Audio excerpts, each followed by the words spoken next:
মানবদেহের দ্বিতীয় বৃহত্তম গ্রন্থি কোনটি? উত্তর অগ্ন্যাশয়। নিচের কোনটি দেশ সার্কের সদস্য নয়? Option Myanmar. সংযুক্ত পানিহিগৃহে কোন নৃত্যের সঙ্গে যুক্ত ওড়িশি? আলোকবর্ষ কিসের সঙ্গে সম্পর্ক? উত্তর দূরত্ব। ভারতবর্ষের দীর্ঘতম রেলওয়ে টানেল কোনটি? উত্তর প্রিন্সিপাল রেলওয়ে টানেল। আধুনিক শিল্প দানব কোন শিল্পকে বলা হয়? উত্তর পেট্রোরসায়ন শিল্পকে। বায়ুতে শব্দের বেগ কত?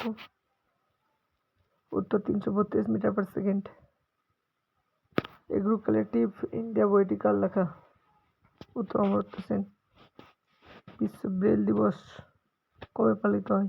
উত্তর 8 জানুয়ারি। ইমিউনিটি সিস্টেম শ্বেত রক্তকোষের প্রাথমিক কাজ কি?